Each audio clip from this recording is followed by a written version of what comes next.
જી નમસ્કાર, હું ટીઆર જાદવ અમારી ચેનલમાં ફરીથી એક નવા વિડીયોમાં તમારું સ્વાગત છે.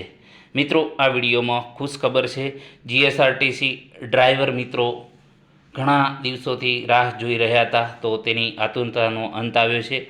તો મિત્રો, આ વિડીયોમાં વાત કરીશું જીએસઆરટીસીએ ડ્રાઈવર કક્ષાના ઉમેદવારોને જે રિઝલ્ટ જાહેર કર્યું છે અને વેઇટિંગ લિસ્ટ પણ જાહેર કર્યું છે, તો તેના વિશે આ વિડીયોમાં ચર્ચા કરીશું.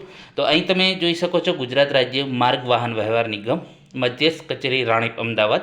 તો અહીં તમે જે ચેક કરી શકો છો, જાહેરાત ક્રમાંક નંબર જીએસઆરટીસી 2023-24 અન્વયે ડ્રાઈવર કક્ષાના ઉમેદવારોને કામચલાઉ એટલે કે પ્રોવિઝનલ પસંદગી યાદી અને પ્રતીક્ષા યાદી વેઇટિંગ લિસ્ટ જાહેર કર્યું છે 15/12/2025ના રોજ.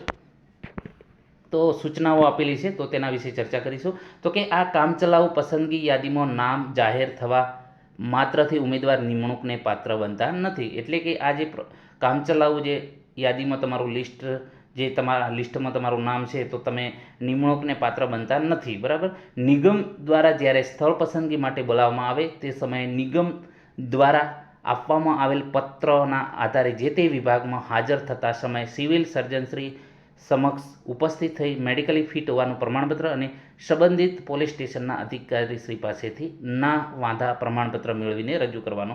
એટલે કે નિગમ દ્વારા જ્યારે પણ તમને સ્થળ પસંદગી માટે બોલાવવામાં આવે, તો એ દ્વારા જ્યારે બોલાવવામાં આવશે તો નિગમ તમને એક પત્ર આપશે અને એ પત્ર જે તે વિભાગમાં હાજર તમે થશો એવા ટાઈમે તમારે સિવિલ સર્જનશ્રીનો જે મેડિકલી ફિટ હોવાનું મેડિકલ ફિટનેસ સર્ટિફિકેટ અને પોલીસ સ્ટેશનનો એનઓસી તમારે મતલબ કે રજૂ કરવાનું રહેશે.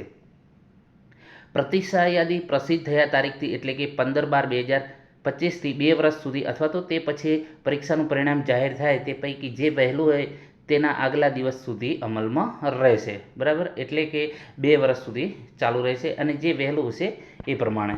પ્રતીક્ષા યાદી વેઇટિંગ લિસ્ટમાં સમાવેશ થનાર ઉમેદવારનો નિમણૂકનો સીધો હક રહેતો નથી. બરાબર. જે વેઇટિંગ લિસ્ટમાં નામ છે એ ઉમેદવાર નિમણૂકને સીધો હક રહેતો નથી. પસંદગી યાદી પરના ઉમેદવાર કોઈ કારણસર હાજર થશે નહીં, અથવા તો જે ક્રમ 3માં જે દર્શાવેલું છે, બરાબર, તો એ પ્રમાણે પ્રતીક્ષા યાદી જે વેઇટિંગ લિસ્ટના સમયગાળા દરમિયાન નોકરી છોડી જશે, તો તેવા સંજોગોમાં જે પ્રતીક્ષા યાદી વેઇટિંગ લિસ્ટ પરના ઉમેદવારોને નિગમોની શરતો પરિપૂર્ણ થતી હશે તો નિગમના જે નિયમ અનુસાર પસંદગી માટેની તક રહેશે.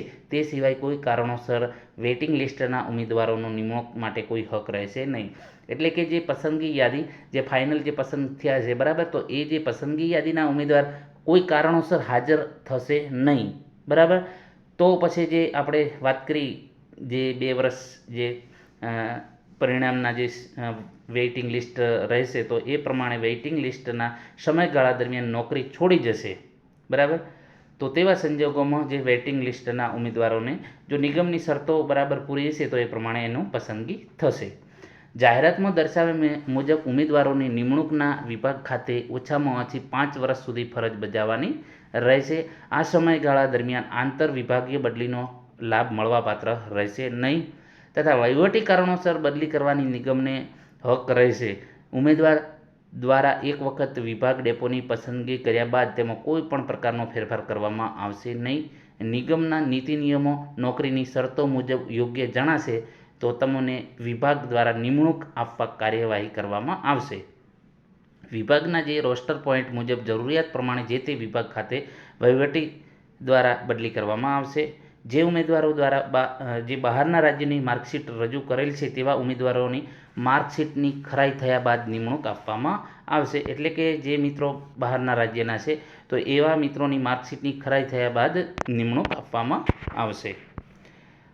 એના પછી ઉમેદવારોના નામની સંબંધિત જે દસ્તાવેજો અંગેની ચકાસણી ખરાઈ પૂર્ણતા કર્યા બાદ જ નિમણૂકને પાત્ર થશે. હાલ પૂરતા તેમની કામચલાઉ પસંદગી યાદીમાં સમાવેશ કરી સ્થળ પસંદગીનો લાભ આપેલ છે, પરંતુ તેનાથી તેઓ પસંદગીનો કોઈ હક રહેશે નહીં. એટલે કે કામચલાઉ તમને હાલ પૂરતું તમને પસંદગી યાદીમાં સમાવેશ કરેલો છે અને જે તમારી જાતિના ચકાસણી પૂરી થયા બાદ બરાબર હશે તો જ તમને મતલબ કે સમાવેશ થશે અથવા તો તમને નોકરી મળશે.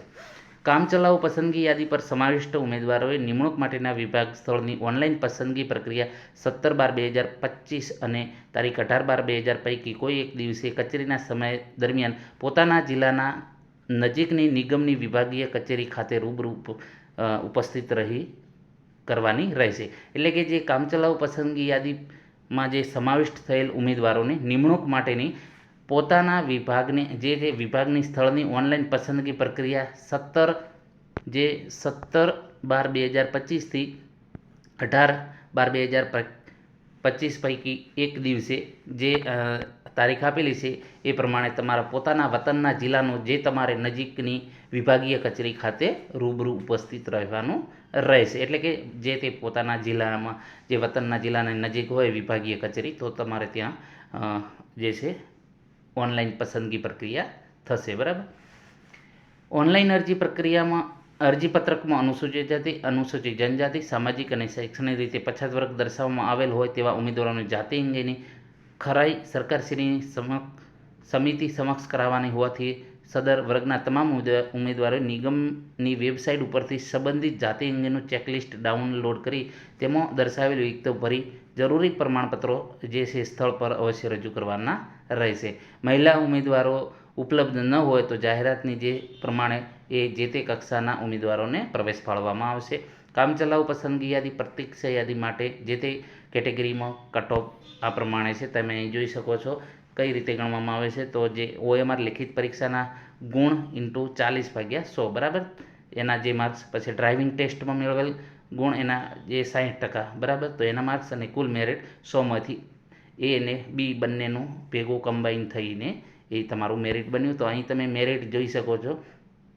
જે કામચલાઉ પસંદગી યાદી જેમાં પસંદગી યાદીમાં જે પસંદ થયેલા છે એમાં બિન અનામત સામાન્ય માટે 37 HQ છે. પછી આર્થિક રીતે EWS માટે સામાન્ય 35.10 HQ છે. OBC માટે સામાન્ય 35.85 HQ છે. અનુસૂચિત જાતિ માટે 34 HQ છે. અનુસૂચિત જનજાતિ સામાન્ય માટે 34 HQ છે. માજી સૈનિક 29.50. અહીં મિત્રો જન્મ તારીખ આપેલી છે. તો જન્મ તારીખ જે અમુકને ઘણા મિત્રોને સેમ માર્ક્સ થતા હોય તો જે જન્મ તારીખના જેની એજ વધારે હોય તો એને પસંદગી મતલબ કે એનું નિમણૂક થાય, એને પહેલી પસંદગી આપવામાં આવે. એ પ્રમાણે તમે અહીં જોઈ શકો છો કામ ચલાવવું જે મેરિટ યાદી જે લિસ્ટ છે તો એનું પણ મેરિટ અહીં તમે જોઈ શકો છો. બરાબર. તો અહીં જે ડ્રાઈવર પ્રોવિઝનલ લિસ્ટ છે સિલેક્ટેડ કેન્ડિડેટ એ પ્રમાણે તમે 157 ટોટલ PDF આપેલી છે તો એ પ્રમાણે તમે જોઈ શકો છો. આ PDF માટે અમારી જે ટેલિગ્રામ ચેનલ છે તો તેમાં મળી જશે, અથવા તો જે નિગમની જે વેબસાઇટ છે તો તેના પરથી પણ તમે ડાઉનલોડ કરી શકશો. તો આ રીતે તમારા મિત્રો જે ફાઇનલ જે છે કામચલાઉ પરિણામ જાહેર થઈ ગયું છે. જો વિડીયો પસંદ આવ્યો તો લાઇક, શેર અને મિત્રો ચેનલને સબસ્ક્રાઈબ કરવાનું ન ભૂલતા.